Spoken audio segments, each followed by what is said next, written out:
함께 만드는 언론 니네 연합동조화 여기는 국민TV 함께 만드는 언론 니네 연합동조화 여기는 국민TV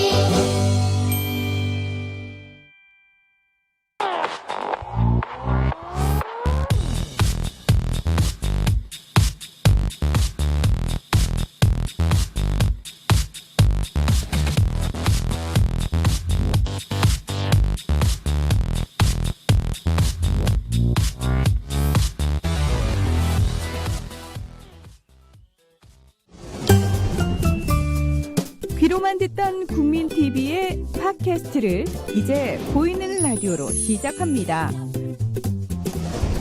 국민TV 광고를 모집합니다.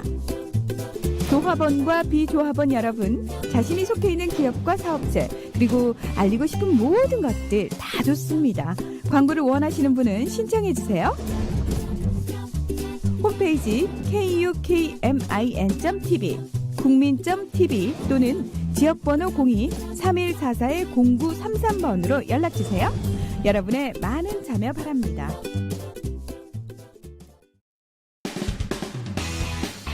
로벤져스 시작하겠습니다. 안녕하세요. 저는 로벤져스 진행자 지은혜고요. 오늘도 로벤져스 저희 두 분 변호사님 나와주셨습니다.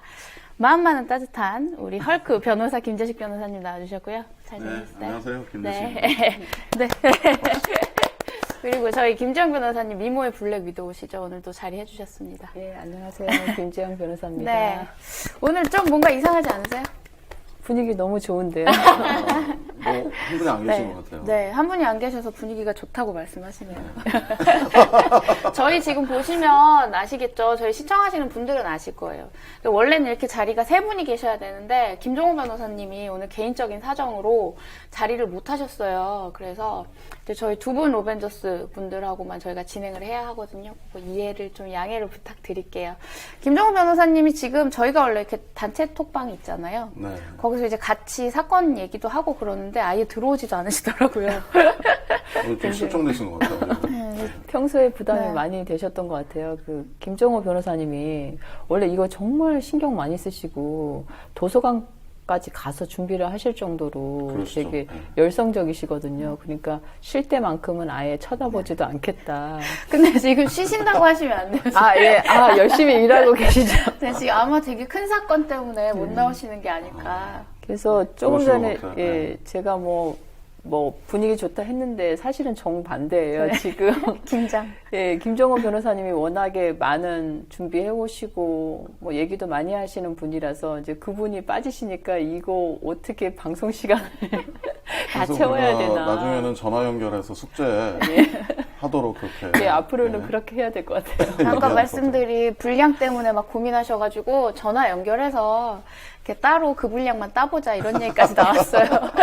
좀 오늘 부담이 되게 크신가 봐요. 근데 워낙 잘하셔서 저는 큰 걱정은 안 되는데. 아, 근데 네. 이게 오늘 사건이 정말 만만치가 않고 평소에 우리가 이제 접해보지 않은 그 선박에 대해서, 운항에 대해서 기술적인 부분도 네. 봐야 되기 때문에 아, 진짜 머리에 쥐가 나고 있어요. 얘기가 많아서 이 이 판례도 많이 가져오셨잖아요. 판결문도 거의 300페이지가 넘어서 제대로 다 읽어보지도 못하겠어요. 너무 많아서. 근데 보통 때는 저는 몰랐는데 말씀해 주셨는데 판결문이 원래 뭐 한 10페이지 정도밖에 안 된다고. 보통은 그렇죠. 네. 그렇게 많은 경우에는 많아도 50페이지를 넘어가는 경우가 아주 드문데 이 사건은 뭐 이렇게 너무 할 얘기가 많으셨는지 네. 300페이지 넘고 네. 또 뭐 아마 수사 기록이나 재판 기록도 뭐 수만 페이지라고 제가 들었거든요. 사건이 좀 가벼운 사건은 아니니까요. 얘기가 좀 길어서 그런 게 아닐까. 근데 오늘 좀 이렇게 쉽게 풀어주셔야 되는 게 지난주에 저희가 야동 관련해서 했잖아요. 네. 너무 너무 어려워서 예, 잘 모르시겠다고. 그러니까 궁금하고 답답한데 그 단어들이 좀 어렵고 설명을 듣기가 좀 힘들었다고 그러시더라고요. 그래서 제 친구들이 되게 기대를 했어요. 야동 얘기다. 나하고 밀접하다. 그 야한 얘기를 많이 할 줄 알고 여성분들이 관심이 많으시나요? 제 친구가 꼭 여자만 있진 않으니까요. 아, 그러시구나. 네, 그래서 만나지 마세요. 기다렸는데, 그러니까 그 이제 뭐 좀 야한 얘기도 섞어가면서 해줄 줄 알았는데 너무 정직한 그러셨구나. 방송이었다. 네. 아, 그렇다고 제 친구들은 이렇게 좀 야한 친구들이라 기대했는데 좀 힘들었나 봐요. 다음에 다시 한번 다뤄서 좀 네. 그, 그 사적인 자리에서. 아니, 그렇죠. 그럴 때는 그런 분을 게스트로 네. 모셔가지고 다이렉트로 얘기를 하면 아, 네. 그런 방법도 네. 네. 좀 경박한 거는 다른 네, 사람한테 경박한 건 미루고 다른 분들이 해주시고 그것도 좋네요. 오늘은 조금 더 쉽게 풀어서 설명해드릴 수 있도록 저희가 얘기를 해볼게요. 근데 오늘 사건이 좀 그러니까 힘든 얘기라서 저희가 이제 시작은 좀 가볍게 했는데 어떻게 얘기를 이어가야 될지 좀 난감하긴 해요. 오늘은 그러니까 지난 10월 20일이었죠. 저희 그 세월호 침몰했을 때 침몰 당시에 1등 항해사였던 신모 씨가 만기 출소를 했습니다. 그래서 오늘은 이 사건 관련해서 얘기를 해보도록 하려고 해요. 저희가 국민TV가 항상 세월호 관련해서 방송을 많이 하고 있었잖아요. 네, 관련해가지고 같이 얘기를 좀 풀어주시면 좋지 않을까. 지금 국정화, 그러니까 역사 교과서 국정화 때문에 세월호 사건이 많이 묻혔어요.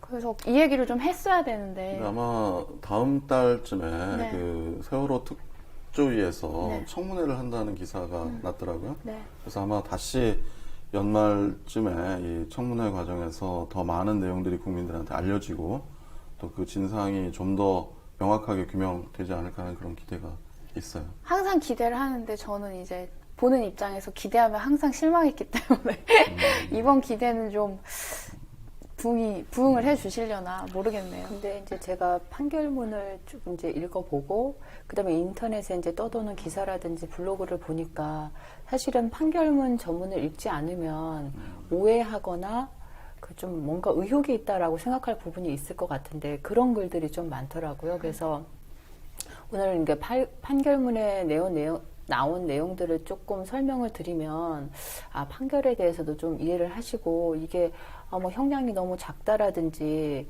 이런 오해는 조금 많이 사라지지 않을까 생각을 하고 있거든요. 오늘 그러면 사건을 좀 간략하게 설명을 해주실 수 있을까요? 그 만기 출소한 거에 대해서. 우선 만기 출소하신 분은 지금 세월호에는 1등 항해사로 승선을 해서 2등 항해사가 휴가를 갈 경우에 보조하는 업무를 맡으신 분인가 봐요. 근데 이 사람이 원래는 2011년 3월경에서 그 3등 항해사로 일했던 사람이고 세월호에는 1등 항해사로 승선을 했었고 총 3년 7개월의 승무 경력이 있는 사람이었는데 1심에서 징역 1년이 아니라 7년을 받았죠. 7년을.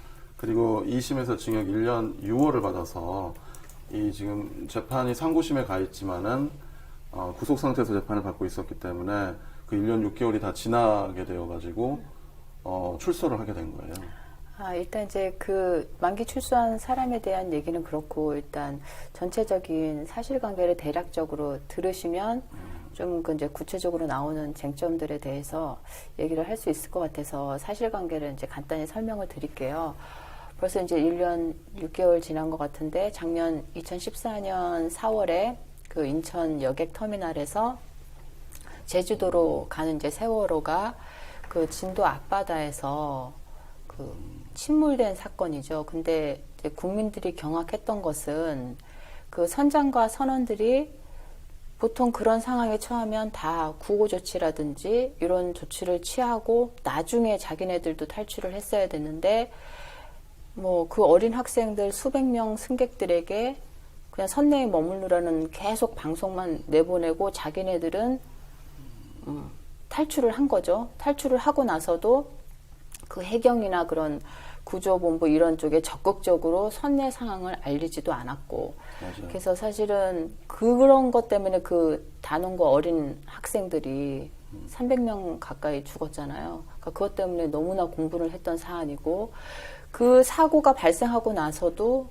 뭐 골든타임이라든지 아니면 충분히 아이들을 구할 수 있는 그런 기회들이 있었는데 어떻게 된 일인지 그런 기회들을 다 놓쳤었고 그리고 뭐 구조대책본부만 10개가 넘게 설치가 되는 우왕좌왕하는 모습을 보였었고 그걸 계기로 해서 이게 제대로 선박에 대한 관리 감독이 잘 안 되고 있는 부분인데 그게 왜 그렇게 됐는지에 대해서 또 많은 지탄이 있었죠.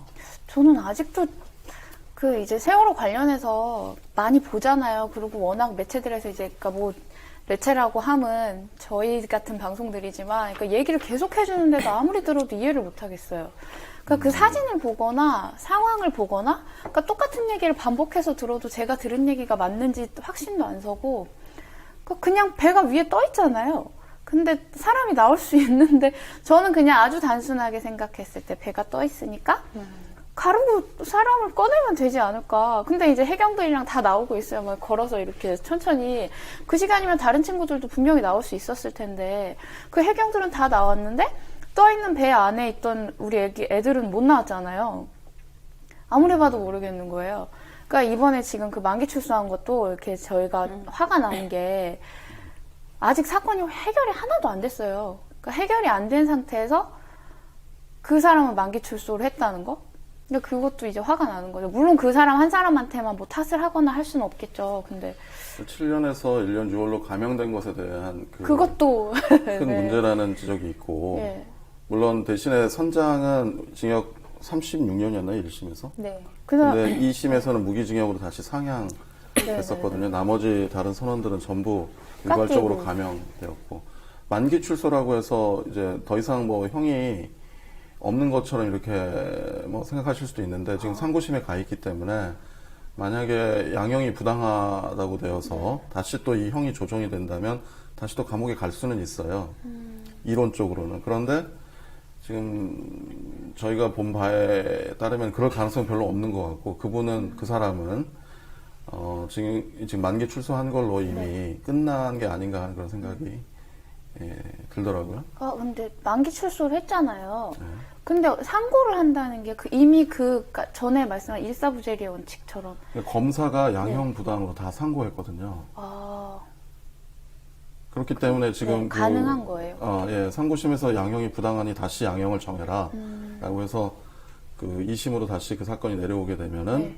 지금 그 1년 6월 받은 사람의 양형이 부당하니까 뭐 5년이든 4년이든 이렇게 다시 양형을 정하면 그만큼을 또 가서 살아야 되는 거예요. 근데 그 항해사가 만기 출소된 게, 그러니까 일단 그 형이 1년 6개월이 나왔고 그 시점에서 그 사람이 1년 6개월을 다 살았기 때문에 아마 이제 검사나 변호인이 구속 취소 신청을 해서 그래서 나온 그렇죠. 거죠. 구속 사유가 소멸을 했으니까 구속 취소 신청을 해서 이제 출소가 된 건데 만약에 대법원에서 아니다 얘네들은 더 엄하게 다스려야 된다 해가지고 뭐 3년이나 뭐 이렇게 다시 상향이 된다면 다시 구속을 할 수가 있는 문제죠. 아까 저희 보내주신 거 봤는데 나머지 사람들은 형량이 얼마나 돼요? 지금 워낙 피고인들이 많아서요. 지금 우리 판결문상으로는 이름은 나와 있지 않은데 네. 선장은 현재 2심에서 무기징역을 받았고 나머지 1등 항해사부터 쭉 12년, 7년, 5년, 1년 6개월, 2년, 그 다음에 10년, 3년 뭐 이런 식의 형을 받았어요. 근데 이제 원래는 1심에서는 훨씬 나머지 사람들의 그 형이 컸었거든요. 그러니까 1심에서는 선장만 36년이지 나머지 그 선원들은 20년, 15년, 10년, 7년, 5년, 30년. 지금 방금 말씀드린 것보다 훨씬 높잖아요. 네. 그러니까 유족분들이 굉장히 분노하실 만할 것 같기도 해요. 근데 이게 이제 좀 역할에 따라서 봐야 되는 게, 그러니까 뭐 선장부터 해서 3등, 1등, 2등, 3등 항해사까지는 법에서 그런 선박사고가 발생했을 때 구호 조치에 중대한 책임과 의무를 부여를 했기 때문에 그걸 안 한 경우에는 그 사람들은 이렇게 이제 엄중하게 처벌되는 것이 맞는데, 예를 들어서 그냥 그 선내 뭐 조타실이 아니라 밑에 기관을 돌본다든지 그런 업무를 보조하는 사람들 같은 경우에는 그런 상황을 모를 수도 있잖아요. 배가 기울 수 있고 뭐 하여튼 뭐 기운 배가 다시 복원되지 않고 이런 기술적인 문제들을 모를 수도 있는 상황이기 때문에 또 한 가지는 이 사람들이 선장이 구호 조치를 해라. 이런 지휘를 받아야지 자기네들이 거기에 따라서 움직일 수 있는 것이기 때문에 사실 지금 이 사건에서 선장이 구호 조치를 안 했다는 거고 퇴선 명령도 안 내렸다는 거기 때문에 그 이 사람들한테 그렇게 과중한 책임을 물을 수 없다는 게 법원의 판단인 거죠. 지금 법원에서 이 선장에 대한 책임을 강하게 묻고 또 선장에 대해서 그렇게 형이 높아지는 거는 방금 말씀하신 것처럼 선장이 가지고 있는 그 권한이나 그 재량의 범위라는 게 엄청나게 강하거든요. 지금 우리 법 체계상. 예컨대 해사안전법에는 이렇게 돼 있어요. 누구든지 선박의 안전을 위한 선장의 전문적인 판단을 방해하거나 간섭하여서는 아니 된다. 또 선원법에는 이렇게 돼 있죠. 선장은 해원, 그러니까 승무원들을 지휘 감독하며 선내에 있는 사람에게 선장의 직무를 수행하기 위하여 필요한 명령을 할 수 있다. 또 징계권도 다 가지고 있고요. 또 선장은 화물을 싣거나 여객이 타기 시작할 때부터 화물을 모두 부리거나 여객이 다 내릴 때까지 뭐 선박을 떠나서는 아니 된다. 그런 권한에 상응하는 의무를 부여하고 있고, 또 선장은 급박한 위험이 있을 때에는 인명, 선박 및 화물을 구조하는 데 필요한 조치를 다 해야 한다. 이런 식으로 그 선장에게 막강한 권한을 부여하고 또 승객 구조에 있어서도 굉장히 큰 의무를 부여하고 있기 때문에 사실 선장의 역할이라는 게 굉장히 중요하고, 선장이 그런 구조 의무를 소홀히 한 것에 대해서는 우리 법 체계가 강력하게 그 책임을 묻도록 그렇게 규정이 돼 있는 것 같아요. 근데 은혜 씨가 봤을 때 이게 선장의 이런 행동이 내가 승객들을 다 죽여야 되겠다. 살인죄로 기소할 만큼 그런 고의가 있다고 생각을 해요. 일반인들이 봤을 때. 근데 그게, 그러니까 이 사람이 물론 얘들을 다 여기 지금 배에 있는 사람이 다 죽었으면 그런 마음이 아니라 자기가 그 책임을 지고 있는 사람이잖아요. 좀 전에 말씀하신 법으로도 나와 있는 얘기인데 책임을 져야 하는 사람으로 거기 들어가 있는 건데 그 배 안에. 근데 그런 사람이 자기만 살겠다고 나온 거잖아요. 그 나머지 사람들을 책임져야 할 권한과 그러니까 위치에 있는 사람이. 그러니까 그게 문제지. 그 나머지 사람을 죽이려고 했다는 게 아니라. 그러니까 네. 살인죄로 처벌하는 건 맞다는 거죠. 네, 저는 맞다고 생각해요. 그 살인이라는 거는 적극적인 행위가 있을 수가 있고요. 그러니까 뭐 칼로 이렇게 사람을 찌르는 경우는 그거는 적극적인 행위라고 봐야 되겠죠. 근데 이 선장에 대해서 검사가 살인죄로 지금 1심부터 계속 기소했던 이유는 적극적으로 어떤 행위를 한 건 아니라 자기가 그런 구조해야 할 어떤 의무가 있음에도 불구하고 그런 행위를 하지 않은 것이 살인을 한 것과 동등한 가치가 있는 그런 침해 행위라고 봐서 이른바 부작위에 의한 살인죄로. 부작위요? 부작위. 어려운 용어인데 작위라고 하면은 무언가를 하는 거고요. 부작위라는 것은 무언가가 기대되는데 하지 않는 것을 부작위라고 해요.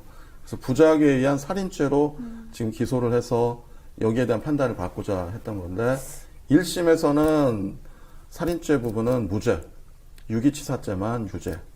2심에서는 반대로 살인죄가 유죄로 인정이 되죠. 선장에 대해서. 유기치사랑 살인죄 그러니까 너무 지금 쟁점들이 많아서 이게 막 다 섞이는 경향이 있는데, 그러면 선장은 뭐 살인죄가 맞는 게 맞다고 생각하지만 그 이후에 이제 뭐 2등 항해사, 3등 항해사들이 쭉 있잖아요. 그러면 그 사람들도 살인죄로 처벌하는 게 맞다고 일반인들은 생각하는 건지 은혜 씨 생각이 궁금하거든요.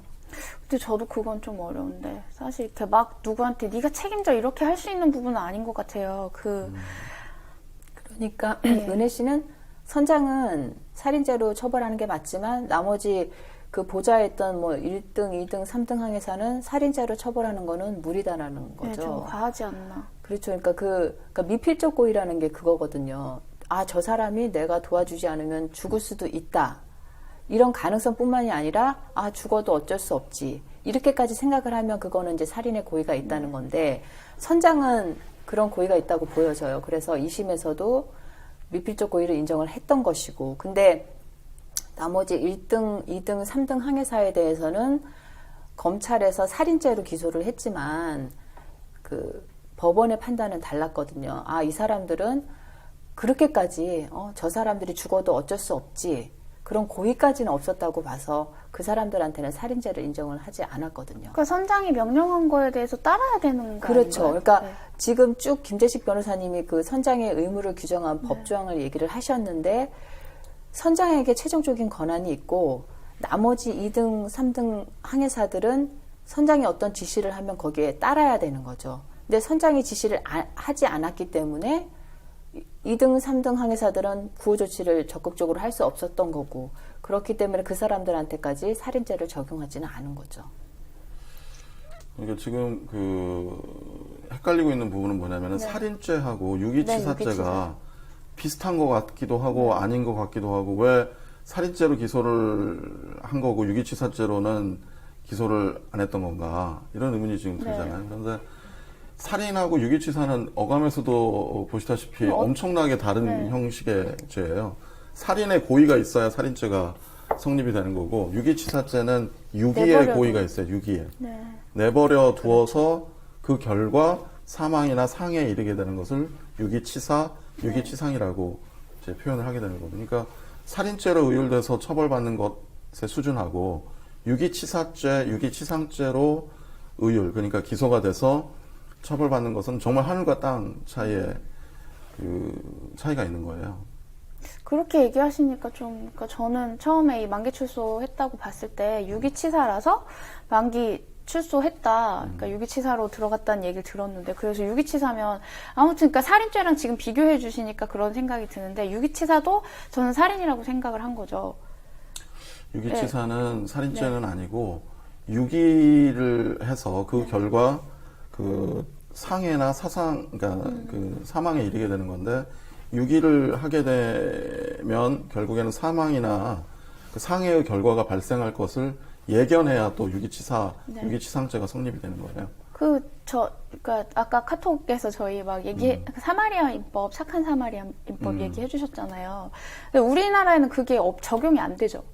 그러니까 그거하고도 또 유기치사죄는 또 다른 거예요. 그러니까 유기치사죄는 법률상, 계약상 어떤 부조 의무가 있는, 그러니까 도와줄 의무가 있는 사람이 유기를 한 경우에 그런 경우에 유기죄 또 유기치사죄가 성립하는 거고 굿 사마리탄 로 그러니까 착한 사마리안법은 자기가 특별히 위험이 없는데 구조를 하지 않는 거를 처벌하는 거예요. 그러니까 좀 더 도덕적인 의무를 법으로 만든 거라고 볼 수 있겠죠. 그래서 착한 사마리안 법이 과연 그러니까 불구조죄, 이른바 불구조죄를 입법화하는 것이 정당한가에 대해서는 논란의 여지가 있을 수 있어요. 그러니까 우리가 가끔 뭐 유튜브나 동영상 통해서 중국에서 보면 아이가 뭐 고층 건물에서 떨어졌는데 죽어가는 거를 중국 사람들이 그냥 지켜본달지 아니면 교통사고 당해서 사람이 죽어가고 있는데 아무도 신고를 안 하고 지켜보는 장면을 보면서 어떻게 사람들이 저럴 수가 있느냐 이렇게 경악을 하잖아요.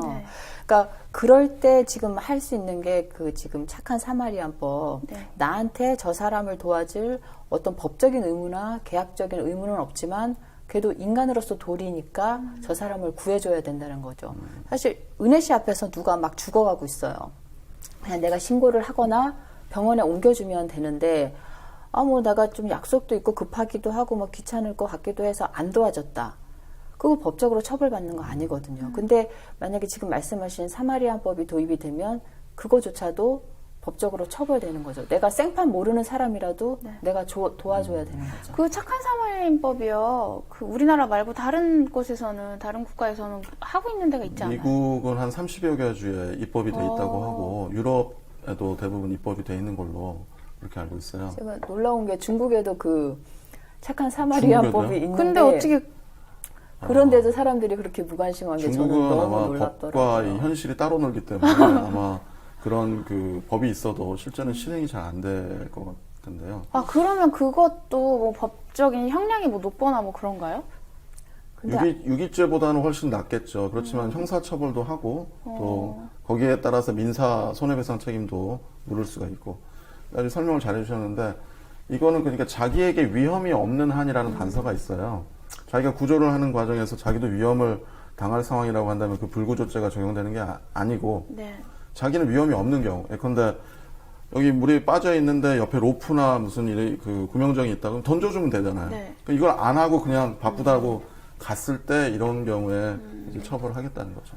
그러니까 이게 지금 사실 이 세월호 사건 관련해서는 너무 많은 쟁점이 있기 때문에 뭐 빠진 쟁점도 있다고 생각을 하거든요. 그 중에 하나가 이제 유기 관련해서 내가 저 사람을 내버려 두는 방법이 여러 가지가 있어요. 그냥 폭행 협박해서 내버려 두는 방법이 있을 수가 있고 내가 뭔가 알려주면 저 사람이 빠져나올 수 있는 상황인데 속여서 내버려 두는 경우가 있을 수가 있잖아요. 근데 제가 세월호 사건 판결이나 이렇게 쭉 사실관계를 보다 보니까 이 선장이나 하여튼 항해사들이 죄질이 정말 안 좋다고 생각이 되는 게 단순히 자기네들만 이렇게 빠져나오는데 그치지 않고 적극적으로 사람들을 속였다는 생각이 들더라고요. 저도 그것 때문에 화가 나요. 네. 그러니까 그냥 그 300명, 400명 되는 사람들이 한꺼번에 선내로 나오게 되면 자기네들도 선장 선원들도 탈출하기 힘들다고 생각을 했던 건지 배가 가라앉고 있고 자기네들은 탈출하는 상황인데도 계속 선내에 머물러라 계속 얘기를 했던 거잖아요. 그거는 적극적으로 속인 거죠. 그 사람들을. 그러니까 얼마든지 그 사람들이 배 밖으로 나오게 되면 밖에 구조종도 있고 해경도 지금 출동한 상황이기 때문에 거의 다 구조를 받을 수 있는 상황인데도 계속 선내에 머무르라고 하고 자기네들은 평상복으로 갈아입고 그건 정말 이상해요. 정말 저는 악질이라고 생각하거든요. 그런 부분을 이제 고의를 인정하는 네. 요소로 2심 법원이 본 거죠. 이 사람들이 죽어도 상관없다. 미필적 고의. 적극적으로 뭐 죽을 것을 의욕하는 건 아니지만은 죽어도 상관없다는 그런 태도를 취했다고 볼 수 있는 그 증거. 이 고의라는 건 머릿속에 있는 거니까 네. 여러 가지 주변 사실로 이거를 추측할 수밖에 없는 거거든요. 근데 지금 말씀하신 것처럼 모두 조타실에 모여 있었고 또 일부는 뭐 다른 곳에 있었긴 했지만 나올 때 평상복으로 갈아입고 나왔고 또 나와서도 자기가 선원이라든지 선장이라는 걸 밝히지 않았고 한참 뒤에서야 발각된 거고 어떻게 보면. 그 발각된 것도 너무 웃겨요. 그러니까 이게 솔직히 아까 얘기를 했잖아요. 아니 이 사람들 유기치사인데 1년 6개월이면 너무 가벼운 거 아니냐. 근데 죄질을 봤을 때 만약 이게 적극적으로 승객들을 속여서 자기네들만 안전하게 탈출하고자 그런 뭐 선내에 머물라는 대기 방송을 했다면 이거는 유기 중에서도 기망의 방법을 사용을 한 거고 이거는 죄질이 정말 안 좋기 때문에 사실 그 부분이 가만히 된다고 하면 1년 6개월보다 훨씬 더 높은 형량을 때릴 수도 있는 거죠. 근데 뭐 판결문에서는 그 부분에 대해서는 언급이 안 돼 있더라고요. 그러니까 옷을 평상복으로 바꿔 입었다는 것 자체가 난 책임 없게끔 하겠다는 그런 의도가 아니었을까. 그걸 갈아입을 이유가 없잖아요. 나오면서. 그러니까 그 사람들이 정말 구조가 될 거라고 생각하고 일단 그러니까 아주 정말 좋게 생각해서 우리가 먼저 일단 나오자. 일단 나오는 것도 말이 안 되지만 일단 나오자고 했으면 평상복으로 갈아입지 않고 그냥 그대로 나왔어야지. 왜 그걸 옷을 갈아입고 나오면. 본인들도 이제 그런 부분이 좀 우려가 돼서 그랬겠죠. 아무래도. 그 우려라는 것 자체가 자기가 책임을 져야 하는데 지지 않겠다는 생각을 하고 있는 거잖아요. 그렇죠. 그 상황에서 그렇게 나올 수 있었다는 게. 그리고 이제 쟁점 중에 하나는 굉장히 이 사건의 큰 쟁점 중에 하나는 바로 최선 방송, 그러니까 배에서 내려라라는 방송을 했느냐라는 점이 이제 굉장히 큰 쟁점이 됐었던 것 같아요. 왜냐면 그 선장은 그런 방송을 했기 때문에 자기는 이 사람들이 죽을 것을 의욕한 것은 아니라고 항변했거든요. 네. 고의가 없었다고 그렇게 주장을 해서 검찰은 퇴선 방송조차 없었고 선내에 계속 머물라는 방송만 있었다고 얘기를 했었고 반대편에서는 그렇지 않고 퇴선 방송을 했었다라는 게 이제 쟁점이 됐었던 거죠. 근데 퇴선 방송을 했으면 나온 친구들이 퇴선 방송이 있었다고 들었어야 되잖아요. 그렇죠. 그래서 그때 이제 판결문을 보면 문자들 같은 걸 보면 퇴선 방송이 없었던 것으로 보인다는 그 설시가 있고 또 그 안에 있던 다른 그 선원이나 뭐 그 승무원들의 그 진술들도 많이 나오거든요. 근데 그런 승무원들의 진술들이 서로 엇갈려요. 어떤 사람은 퇴선 방송을 들었다는 사람도 있고, 어떤 사람은 퇴선 방송을 안 들었다는 사람도 있고, 그래서 그 부분이 굉장히 크게 쟁점이 됐었던 거예요. 근데 제가 생각하기에는 퇴선 방송이 있었느냐 없었느냐가 물론 그 선장이 이 승무 저기 승객들의 죽음을 의혹했느냐 또는 용인했느냐 이런 중요한 요소이긴 하지만 가사 퇴선 방송을 했다 하더라도 그 이후에 어떤 구호 조치도 하지 않았거든요. 그렇기 때문에 그 살인죄가 인정이 되는 데는 큰 지장이 없는 쟁점이 아니었었던가 하는 생각이 좀 드네요.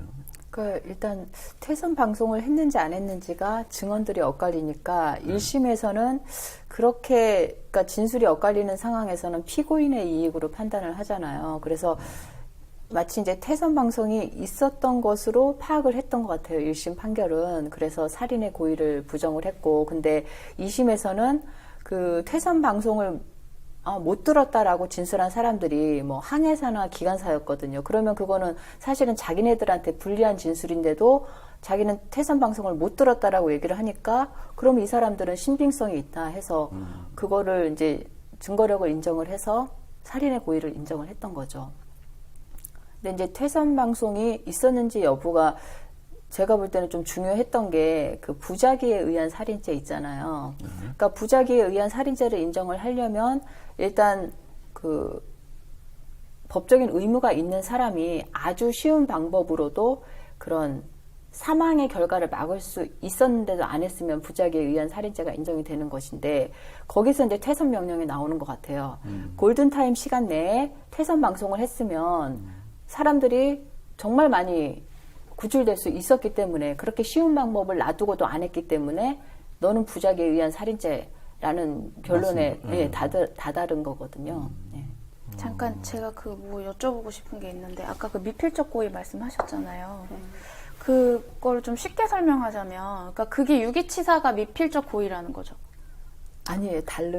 거죠. 그러니까 미필적 고의가 있으면 유기치사가 아니라 살인죄가 되는 거고.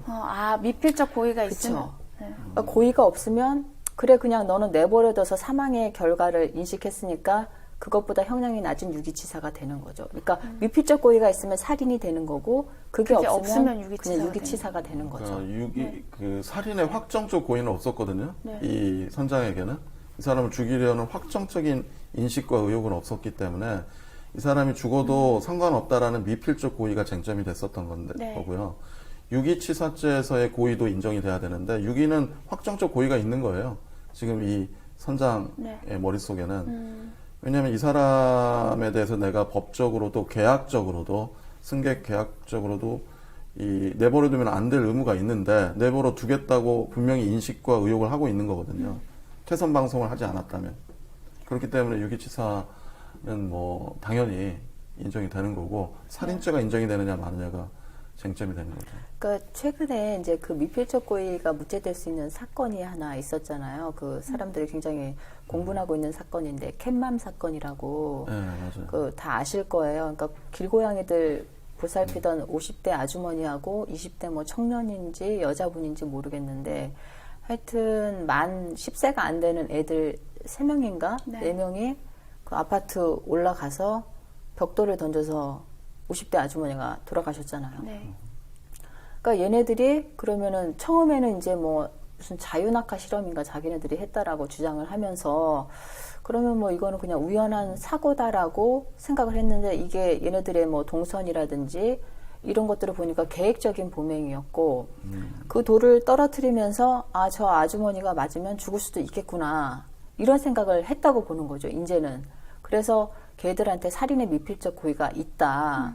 그러니까 지금 이런 식으로 이제 가고 있는데 설명 그렇게 해주시니까 이해가 좀 그러니까 빠르네요. 그 사건을 보면 네. 얘네들이 막 이 벽돌을 저 아주머니 머리에 관통을 시켜서 내가 죽여버릴 거 이렇게 생각은 안 했겠죠. 네. 근데 죽을 수도 그거를 있다. 내가 떨어뜨리면 맞을 수도 있고 맞으면 죽을 수도 있겠구나. 그래도 어쩔 수 없지. 그러니까 이거는 고의가 있는 거죠.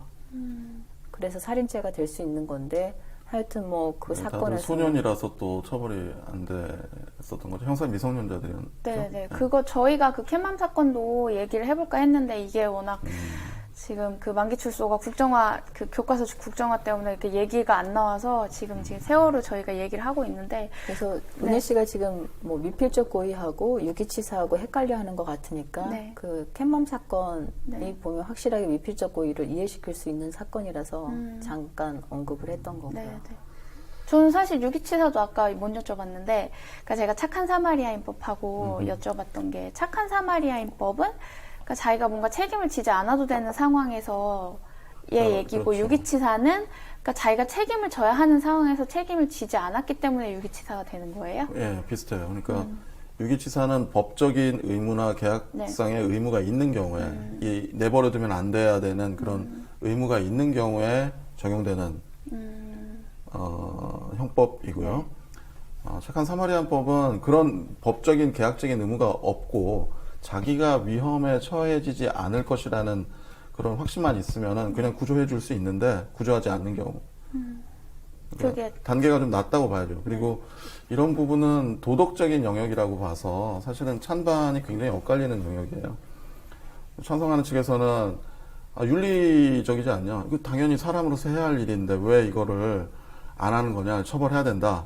그리고 이거를 입법을 해야 사회적으로 좀 더 이익이 높아지지 않겠냐. 서로 도와줄 테니까. 근데 반대하는 측에서는 그거 개인의 자유인데 왜 자유를 억압하느냐. 그리고 또 하나는 진정으로 선한 행동이라는 게 뭘까?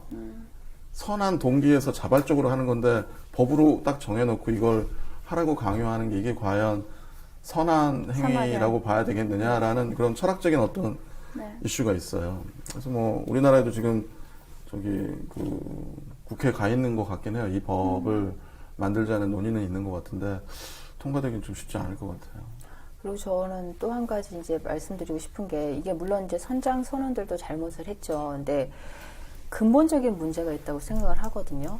특히 이 해운사들이 부실하게 선원들을 관리하고 해운을 관리하고 제대로 안전 점검이나 이런 것들을 안 했기 때문에 그런 문제들이 계속 누적이 돼서 이런 사고가 터진 거고 솔직히 이번 사고가 끝이 아니잖아요. 이 사람들 처벌한다고 해서 그동안에 뭐 해운사나 그 선박, 그 선장 선원들의 그 잘못된 구태들이 싹 고쳐지지 않는 이상은 계속 이런 사고가 발생을 할 것 같거든요. 그러니까 물론 뭐 선장 선원 처벌하는 게 맞지만 어떤 면에서 보면 뭐 3등 항해사나 이런 사람들 입장에서 자기네들 선에서 어떻게 할 수 없는 그런 그러니까 구조적인 문제점이 있더라고요. 보니까 사고가 안 나는 게 오히려 이상할 정도로 맞습니다. 이게 다른 배들은 다 출항을 포기했잖아요. 너무 안개가 짙게 껴서. 그런데도 출항을 감행을 했고 그 배에는 그 기준 이상의 과적 화물이 탑재가 돼 있었고 그리고 이제 이게 뭐 배가 뭐 평형을 유지하기 위해서 평형수를 적재를 해야 되는데 그것도 너무 적재가 제대로 조금 돼 있었고 제대로 된 게 하나도 없다고. 제대로 된 게 진짜 하나도 없었어요. 근데 이렇게 부실하게 정말 사고가 날 만한 상황을 유발한 최종 책임자들이 있는데 그 사람들 제대로 사실 처벌 안 받았잖아요. 해운사 임직원들. 물론 뭐 사장은 7년을 받았다고 하는데 그러니까 그 사람들을 제대로 처벌하지 않고 그 사람들에 대해서 피해자들이 제대로 된 손해배상을 받지 않는 이런 법체계 하에서는 앞으로 계속 이런 비극이 발생할 수밖에 없거든요. 사실 따지고 보면 이게 이렇게 뭐 지금 항해사들 뭐 몇 년 그러니까 지금 만기 출소하고 이런 것들이 그러니까 눈에 보여지니까 그게 화가 나는 거지. 사실 저희가 생각은 진짜 처벌받아야 하거나 책임져야 할 사람은 더 위에 있다고 생각하는데 밑에 있는 사람들이 책임을 다 지고 있는 게 아닌가 이런 생각도 들어요. 그러니까 여기서 잘라내자. 저도 판결문을 보면서 그런 생각이 많이 들었어요. 그러니까 지금 우리 김 변호사님 말씀하신 것처럼 이 배가 정말 문제가 많은 배더라고요. 그러니까 증개축을 하면서 그 선미, 배 뒤쪽에 그 4층, 5층에 객실하고 전시실을 뭐 유병원 전시실이라고 뭐 얘기하는 것 같긴 한데 그걸 이제 증설을 하고 그 선수 앞에 있던 카 램프라는 그런 구조물이 있었던 것 같은데 이거를 철거를 해요. 그러면 좌우에 불균형이 심해져가지고 이게 복원성이 상실이 될 수 있거든요. 복원성이라는 게 이제 혹시 배가 이렇게 기우뚱할 때 다시 이렇게 반드시 쓸 수 있는 그런 성질인데 균형을 안 맞춰 놓으니까 이 배 자체가 처음부터 균형이 안 맞는 배였던 거예요.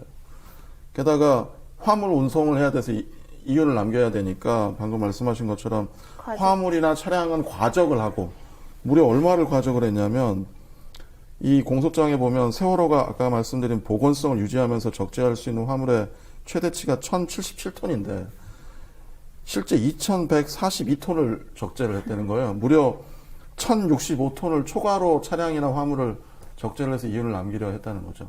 그러면서 오히려 그 배가 그 가는데 필요한 뭐 평형수라든지 적재유라든지 뭐 깨끗한 물 이런 것들은 덜 채우고 출항을 하고 게다가 이 그 고박, 결박을 해야 되잖아요. 이런 그 화물이나 이런 것들을 컨테이너를. 근데 이런 것들은 그 고박하는 방식이 딱 정해져 있는데 굉장히 뭐 4가닥으로 고박을 해야 되는데 2가닥으로 뭐 고박을 했다든지 아예 그냥 처음부터 이 배는 보건성을 상실한 채 지금 이렇게 가는 배였어요. 그러니까 만약에 더 큰 재난을 만났다면은 뭐 바로 좌초돼가지고 문제가 될 만한 그런 배였던 건데 이런 배를 운항토록 한 그 주체는 결국에는 선주나 선사들 아니겠습니까? 이런 사람들의 우리 언론에서는 그 재판이 주목을 받은 게 아니라 이 선장이나 선원들의 그 재판이 주목을 받았다는 게 이게 조금 문제가 큰 것 같아요. 그러니까 우리나라가 사실은 뭐 삼풍백화점 사고니 성수대교니 해가지고 정말 뭐 몇 년 주기로 대형 사고가 터지는데, 그러니까 그 들어보셨을 거예요. 되게 유명한 그 심리 법칙이 있어요. 하인리 법칙이라 그래가지고 이 사람이 이제 보험사에 엔지니어링하고 뭐 그런 손실통제센터에서 이제 수십 년 근무한 사람인데, 그러니까 그 사람이 쭉 그런 재해들을 분석을 해보니까 그런 하나의 대형 사고가 터지기 전에는 300개의 자잘한 사고들이 터지고, 그 다음에 그것보다 좀 큰 사고들이 뭐 29개, 30개 터지고, 그 다음에 대형 사고가 터진다는 거죠. 근데 이게 세월호를 보면 정말 문제가 한두 가지가 아니잖아요. 그러니까 대형 사고가 안 터질 수 없는 상황이었고, 이게 얼마나 엉망이었는지 그 24살짜리 3등 항해사 있죠. 그렇죠. 이렇게 과적하고 아예 배가 기우뚱기우뚱하고 이런 상태에서 엄청 조류가 센 곳으로 진행을 하는데 선장은 조타실에 없고 24살짜리 들어간 지 4개월밖에 안 되는 그 항해사가 그 키를 잡았다고 하니 정말 이게 너무 어이가 없는 상황이죠. 정말 누구 말대로 어이가 없죠.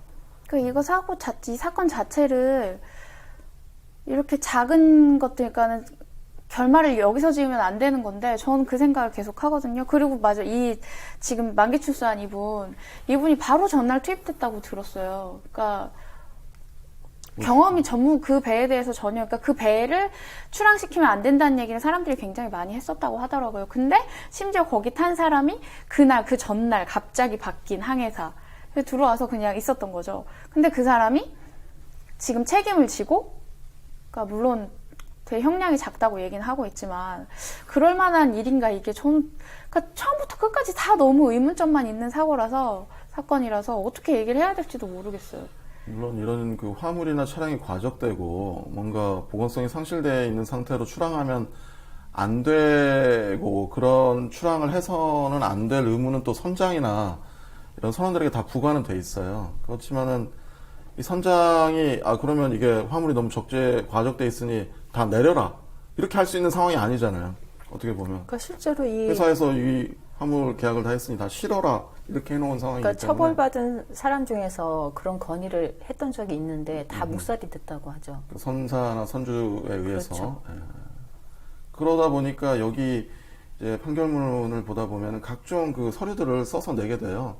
제대로 다 그 결박은 돼 있는지, 뭐 화물은 그 적재 중량만큼 다 돼 있는지 전부 다 허위로 써서 내고, 그거를 받아본 그 관리들은 그렇구나 가서 조사도 안 해보고 그렇구나 하고 그러니까 사인해 주셨어요.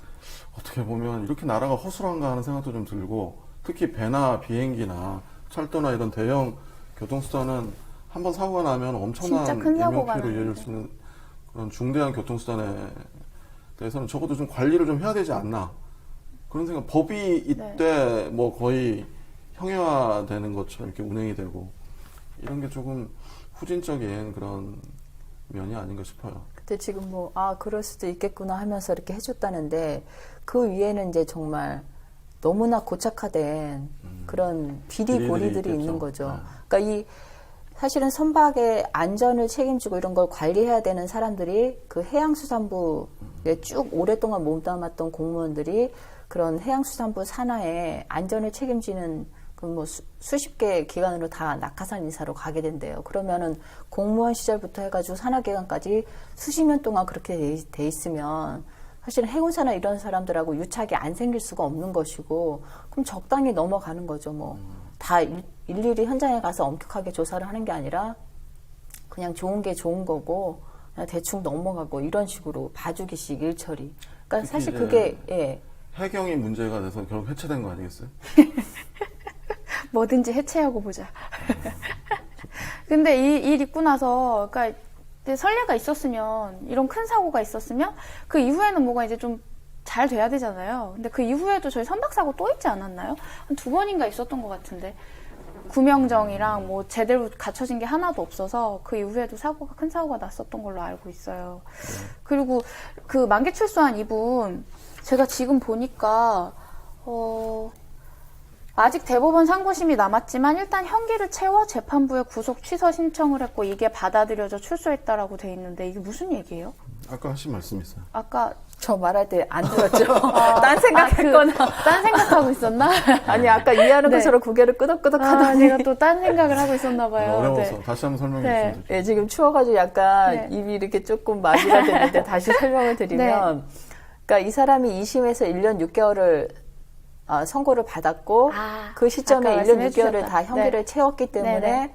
검사나 아마 이 피고인의 변호인이 구속 취소 네. 신청을 냈을 거고 그게 받아들여져서 이제 만기 석방이 출소를 됐다는 거죠. 네. 죄송합니다. 진짜 이해했어요? 그러니까 이제 제가 구속 잠깐 딴 상태에서도 생각을, 네. 계속 재판을 받을 수는 있는 거죠, 사실은. 근데 이제 만기가 됐는데 구속을 유지하는 것은 좀 부적법한 구속이 될 수 있기 때문에 아마 구속 취소를 받아준 것 같긴 해요.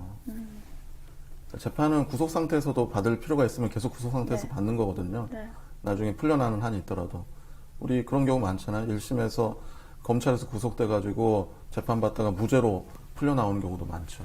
그렇다고 해서 뭐 그 구속이 부적법한 건 아닌데, 그러니까 이 사람도 만기가 됐지만은 지금 상고심이 남았기 때문에 계속 구속 상태에서 재판을 받아도 상관은 없는데, 아마 형이 지금 그 다 채워져서 검사가 보기에는 또 판사가 보기에는 구속 취소를 해도 된다고 생각해서 구속이 취소된 걸로 그렇게 보여요.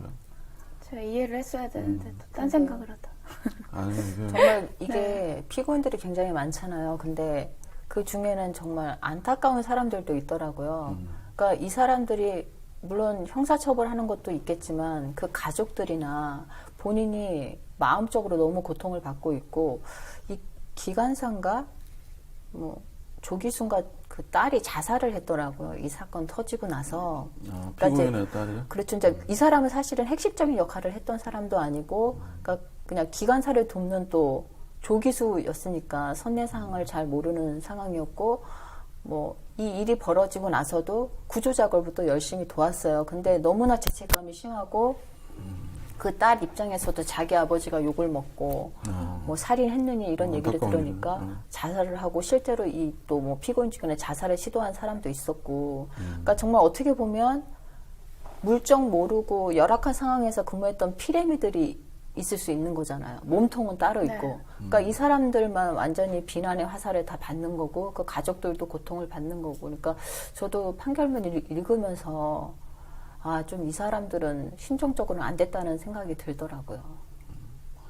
반대로 그 단원고 교감 선생님도 자살을 하셨잖아요. 근데 이제 그분이 또 그게 이제 업무상재해로 인정을 받고자 했지만 이제 안 됐다는 그런 기사도 있었고요. 그러니까 사고가 한번 터지면 이게 그 당사자뿐만이 아니라, 저도 개인적으로 예전에 저희 그 집안에서 교통사고가 한번 있었던 적이 있어요. 그래서 우리가 일상적으로 9시 뉴스, 8시 뉴스에 교통사고 많이 보잖아요. 네. 근데 교통사고를 실제 경험한 그 집안의 그 상황을 보면은 그게 간단한 사고가 아니에요. 사고가 그냥 한번 부딪혀서 그냥 뭐 뉴스 한 2초, 5초 이렇게 나오는 것 같지만은 실제로 그 후유증이라는 거는 뭐 한 몇 년 이렇게 지나가고, 또 그 사람의 인생에 이렇게 고정되어 있고, 그러니까 이게 사고라는 그 후유증이 엄청나게 크기 때문에 사실 사고가 안 나야 될 것 같고, 일단은 사고가 나더라도 그런 후유증을 잘 치유할 수 있는 시스템도 잘 만들고 또 재난 체계도 정비하고 그래야 될 것 같아요. 근데 봉합을 하려고 해도, 그러니까 마무리를 제대로 해야 되는데 지금 그러니까 1인 한 사람의 사고여도 굉장히 큰 파장이 있잖아요. 근데 지금 여기 연관돼 있는 사람들이 엄청나게 많은데 그걸 다 일일이 정리하려면, 그러니까 아주 세세한 부분까지 제대로 해야 해결이 될 부분들인데, 지금 좀 전에 말씀하셨지만 정말 피라미드만 이렇게 얘기를 하고 있으니 그걸 어떻게 정리를 할 수 있을까? 그러니까 우리 정부 대책 중에서 지적받았던 점이 또 한 가지가 있는데, 저는 사실 이 사고 터졌을 때 너무 엉망이어서 이런 해난 사고에 대한 매뉴얼 이런 게 별로 없나 했더니 수백 개의 매뉴얼이 이미 있더라고요. 그러니까 우리나라는 사고가 터질 때 매뉴얼을 만들어요. 그리고 이제 또 잊고 지나가다 터지면 또 만들고. 그러니까 계속 뭔가 매뉴얼이나 법령은 만들지만 그 구조적인 문제를 고치지 않기 때문에 매뉴얼만 쌓여가는 거고, 그거는 뭐 아무런 실제 사고가 터졌을 때 도움이 안 되는 거죠. 저도 뭐 정확히는 지금 기억이 안 나는데, 우리나라 법 체계상으로 이런 재해가 터졌을 때 어떻게 정부나 그 기관들이 업무를 분장해서 그 대책을 세우고 또 보고도 하고 이렇게 함께 유기적으로 할 것인가에 대한 법 체계가 완벽하게 어느 정도 마련돼 있어요. 근데 완벽하게요? 어느 정도 마련은 완벽하게 되어 있어요. 법적으로는 네. 마련돼 있어요. 네. 그런데 놀라운 건 뭐냐면, 무슨 재해가 큰 걸 터지잖아요. 그럼 그 법 체계상의 그 기구가 발생되는 게 아니라 그 기구가 그 권한과 책임을 맡아서 유기적으로 딱 이렇게 가는 게 아니라 청와대에서 알아서 만들어요. 자기들끼리. 제가 아까 초반에 말씀드렸잖아요. 그러니까 이건 이게 법상 기구도 아니에요. 그 기구가 어떤 권한과 책임이 있는지에 관해서는 그냥 그 자리에서 만들고 마는 거예요. 이미 법이 있는데도. 이게 좀 문제가 큰 것 그러니까 같아요. 이미 그런 법이나 매뉴얼이 수백 개가 쌓여있기 때문에 그걸 일일이 보지도 않을 뿐더러, 이 사건에서도 굉장히 웃겼던 게 처음에 해수부에서 구조대책본부를 꾸렸어요. 그리고 행안부에서 또 꾸렸어요. 그리고 해경에서 꾸렸어요. 그래가지고 삽시간 내에 한 십몇 개의 구조대책본부가 마련이 됐는데 이게 제대로 돌아갈 리가 없잖아요. 당연히 그 즉각 만든 건데 어떻게 그래서 그걸 정보 소비적으로 따로 놀고 유기적으로 협조도 안 했어요. 되고, 그러니까 이제 뭐 그때 당시 정홍원 총리가 뭐 사퇴를 하느니 마느니 이러다가 다시 해수부로 또 구조대책본부가 일원화되고 마련이 되고, 뭐. 그러니까 그걸 보는 국민들은 분통이 터지는 거죠. 지금 하나 딱 제대로 꾸려가지고 일사불란하게 움직여도 다 구조가 될까 말까 한데 애들은 죽어가고 있는데 밖에서는 막 대책본부 뭐 몇 개씩 꾸려가지고 제대로 협조도 안 되고 이게 뭐 구조도 제대로 안 되고 하니. 그러니까 뭐 예전에 미국의 9.11이나 카트리나 같은 대형 재난이 생겼을 때 그런 임시 기구를 꾸리는 경우가 있을 수는 있어요. 근데 그런 중대하고 그 급박한 경우에 어떤 유기적인 그 팀워크를 강화하기 위해서 만든 그런 어떤 그 기구가 아니라 우리는 그냥 즉각적으로 그냥 만드는 거예요. 별다른 고려나 법령의 어떤 고려도 없이 그냥 지금 일 생겼으니까 지금 빨리 일생에서 모여봐. 빨리 관리 필요한 사람들 관계기관 대책회의 비슷하게 다 모여 해서 이제 거기서 만드는 건데, 우리가 정부를 왜 세웠어요? 그리고 왜 우리가 세금을 내고 그런 걸 미리미리 준비하라고 그런 법도 미리 만들고 미리 시뮬레이션도 하고 미리 민방위훈련처럼 훈련도 해서 그런 사고가 발생할 때 일사불란한 체계를 갖춰서 효과적으로 대응하라고 우리가 정부를 세운 건데, 정부가 그런 역할들을 제대로 못하고 있는 게 정말 안타까운 일이죠. 전문가들이 맡아야 될 일을 갑자기 느닷없이 지금 일 터졌으니까 이제 시작해봐 뭐 이렇게 해서 하니까 뭐가 되겠어요? 그러니까 저는 그 착한 사마리안법에 대해서도 좀 생각을 해보는데, 왜 그러면 그 선원들이나 이런 사람들이 그냥 나왔을까? 쉽게 데리고 나올 수도 있었던 상황인 것 같기도 한데, 자기의 특별한 위험 없이, 물론 사람들이만 우왕좌왕하면 자기가 구조되지 않을 위험이 있었을 수 있겠지만은 최소한 오랫동안 트레이닝을 받고, 아까 뭐 3등 항해사 같은 경우도 뭐 3년 7개월 정도의 그 승무 경력이 있다는 거 아니에요? 이런 사람들이 왜 그냥 나올 수밖에 없었나? 뭐 선장이 나가자고 그래도 아니 같이 데리고 나가야 되지 않을까요? 라는 말도 했어야 되는데 그냥 정말 그냥 다 인간적으로 같이 생각해도 나갔거든요. 예. 근데 그거는 이런 것 같아요. 우리 사회 전반에 누군가를 도와야 된다는 생각. 그러니까 우리가 사회를 이루고 국가를 이루는 거는 서로 도와서 그 시너지로 운영하자고 지금 이렇게 나라도 만들고 사회도 만든 거 아니겠어요? 근데 우리 사회에 약간 그런 기운이 좀 부족하다. 서로 이렇게 짓밟고 경쟁을 하고 올라야 되기 때문에 내가 갈 길을 가면 되지 이 사람이 위급한 상황을 우리가 구조해야 되겠다 이런 생각이 약한 거예요. 근데 그런 생각이 좀 강해져야 사실은 꼭 법적으로 강요하지 않는다 하더라도 그런 경우에 자연스럽게 데리고 같이 나갑시다라고 한다든지 뭐 방송을 좀 하자고 한다든지 그렇게 했을 것 같은데 평소에 우리 법 체계도 그렇고 우리 사회 전반에 위급한 사람을 구조해야 되겠다는 생각이 그렇게 강하지 않은 게 좀 문제가 아닌가. 그리고 이제 독일이나 이런 데서 이제 항공 비행기 사고가 나면 사실은 기장이 잘못 판단을 하고 부기장이 옳은 판단을 했음에도 불구하고 기장의 그 결정에 대해서 반박을 못 하잖아요. 그러니까 사람 심리가 그런 게 있대요. 하여튼 체계상으로 법상으로 나보다 위에 있는 사람이 어떤 판단을 내리면 그 판단이 명백하게 틀려 보여도 내가 그거에 대해서 반박을 하지 못하는 그런 심리가 있다는 거예요. 근데 위급 상황에선 그게 더 심하겠죠. 근데 제가 이 판결문을 보면서 느낀 거는 물론 선장한테 최종적인 결정 권한을 준 건 중요한데 나머지 항해사들한테도 뭐 이렇게 선장이 그렇게 뭐 패닉 상태나 공황 상태에 있을 때 뭔가 결정을 내릴 수 있는 법적인 권한이 그 사람들한테도 주어져야 되지 않을까. 지금 보면 선장한테 딱 그 권한이 있고 선장이 퇴선 명령을 지시하지 않았기 때문에 나머지 사람들은 어떻게 보면 거기에 대해서 면죄부를 받은 거거든요. 근데 어느 정도 뭐 경력이 있고 뭐 항해사 정도라고 하면 그런 상황에서 자기도 결정을 내릴 수 있게 최소한 승객들 구호에 있어서는 자기네들도 어떤 결정을 내릴 수 있게 그렇게 조금 입법 조치가 보완이 돼야 되는 거 아닌가라는 생각이 들었거든요. 선장이 나가자고 하는 거는 사실은 위법한 거거든요. 저희가 생각하기에는 승무원 입장에서 아니 데리고 나가야지 왜 그 제일 나중에 나가야지 왜 지금 나가느냐라는 그 위법한 직무 명령에 대해서 거부를 할 수 있는 그런 어떤 그 권한을 줘야 될 것 같고 그런 권한을 주고도 만약에 그냥 나왔을 때는 처벌할 수 있도록 그렇게 법체계가 그래서 만들어져야 보니까 이게 지금 뭐 순환구호법 이런 데서 2015년 1월 달에 그 선원들에 대해서도 이런 상황에서 그 승객들을 구호하지 않고 도망쳤을 때 좀 책임을 무겁게 묻는 조항들이 추가가 됐더라고요. 근데 물론 그런 결과가 발생한 거에 대해서 형사 책임을 묻는 것도 중요하지만 사전에 그런 업무 지시 체계나 그런 거에 있어서 이 사람들한테도 구호에 대해서 어느 정도 책임을 묻는 그런 법조항들이 좀 추가가 돼야 된다고 생각을 하고요.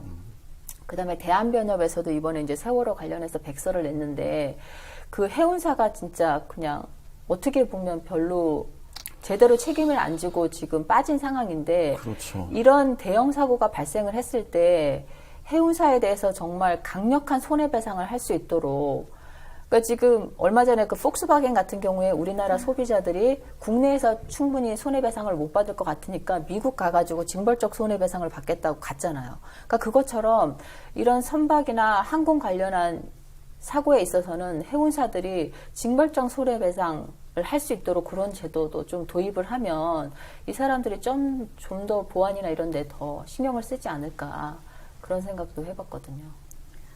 네, 저희가 이제 시간이 또 마무리할 시간이 돼서 그러니까 정리를 이제 좀 해야 될 것 같은데 오늘 말씀해주신 거 마무리를 여기서 해도 괜찮으실까요? 네. 예, 아예 얘기하다 보니까 착잡해져가지고 제가 자꾸 딴 생각을 하게 되는데 해결할 수 있는 방법이 있음에도 제대로 해결이 안 된 게 너무 답답하네요. 앞으로도 잊지 않고 저희가 이 사건 얘기를 계속 해야 될 것 같아요.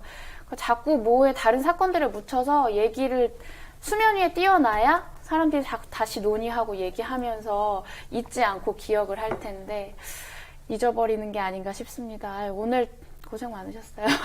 김종우 변호사도 없으셨는데. 네. 턱이 너무 아픈 것 오늘 같아요. 말씀 많이 해주셨어요. 좀 있어야 될 것 같아요. 네. 감사합니다. 오늘 수고하셨고요. 저희 오늘은 여기서 마무리하고요. 다음 주에 다른 사건으로 또 찾아뵙도록 하겠습니다. 예, 감사합니다. 수고하셨습니다. 네, 수고하셨습니다. 네.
국민TV, 국민라디오 그리고 뉴스케이를 응원하시는 분들 미디어 협동조합 조합원 가입으로 힘을 실어주십시오.